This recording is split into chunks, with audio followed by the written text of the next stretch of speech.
Ever since the unjust takeover of Ukrainian territory commenced, several nations have stepped forward to offer considerable assistance to Ukraine.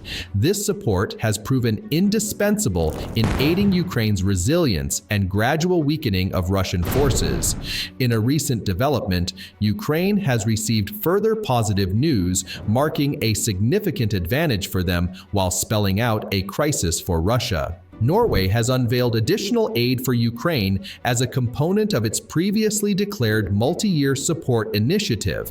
This comprehensive support package encompasses air defense equipment, humanitarian aid, and a boost in ammunition production. The announcement coincided with Ukrainian President Vladimir Zelensky's visit to Norway, part of his efforts to reinvigorate backing for Ukraine through diplomatic engagements with partner nations. Addressing a press conference alongside Zelensky, Norwegian Prime Minister Jonas Gahr Støre highlighted the seriousness of the situation.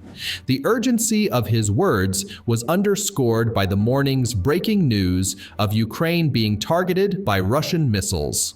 This recent attack accentuates the pressing need for immediate support to fortify Ukraine's defense against such assaults. Støre provided a breakdown of the key allocations within Oslo's comprehensive 5-year, $6.8 billion financing plan for Ukraine, which received approval earlier this year. Notably, around $12 million has been specifically earmarked as budgetary assistance for various public services in Ukraine, spanning administrative, health, education, and pension sectors.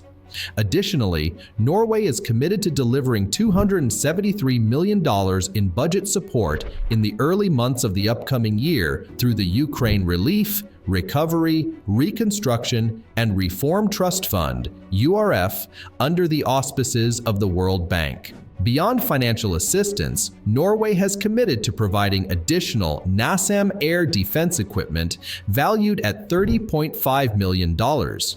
A portion of this equipment will be drawn from existing stocks, while supplementary orders will be placed with industry for subsequent delivery.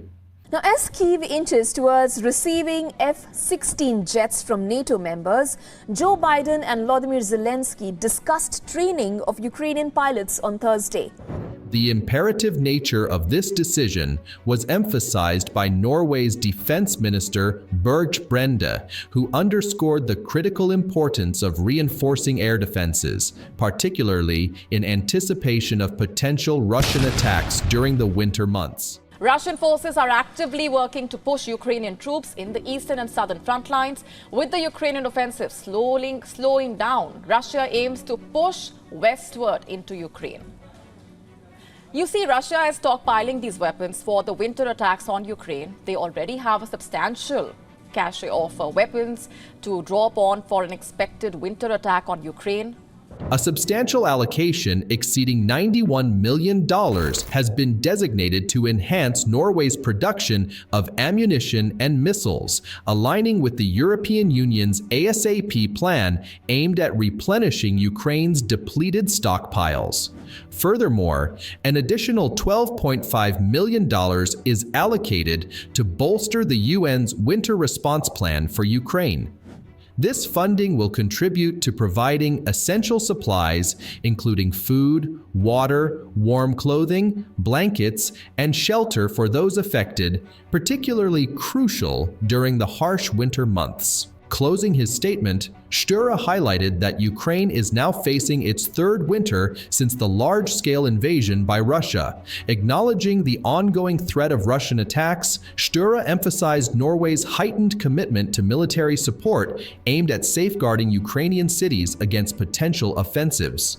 The narrative pivots to perspectives shared by Kilo Budanov, Ukraine's military espionage chief, who underscored the surprising resilience of the Russian economy in the face of sanctions.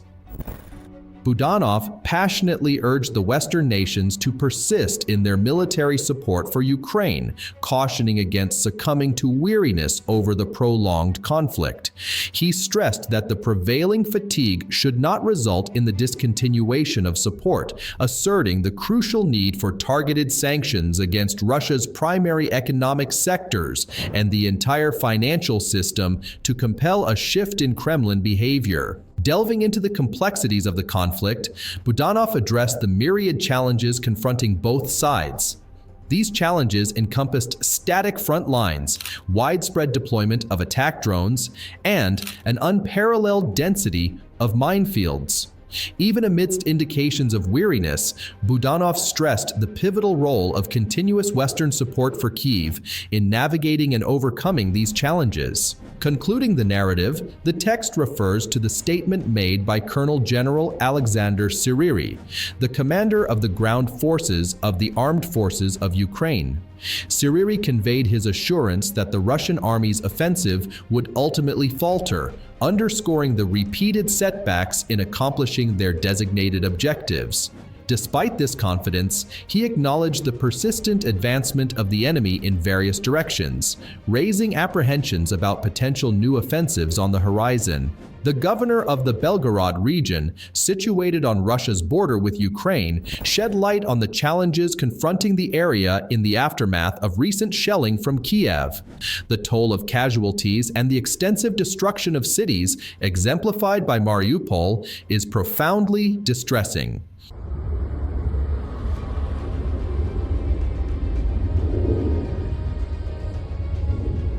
Глянь, прямо на вас! Охренеть!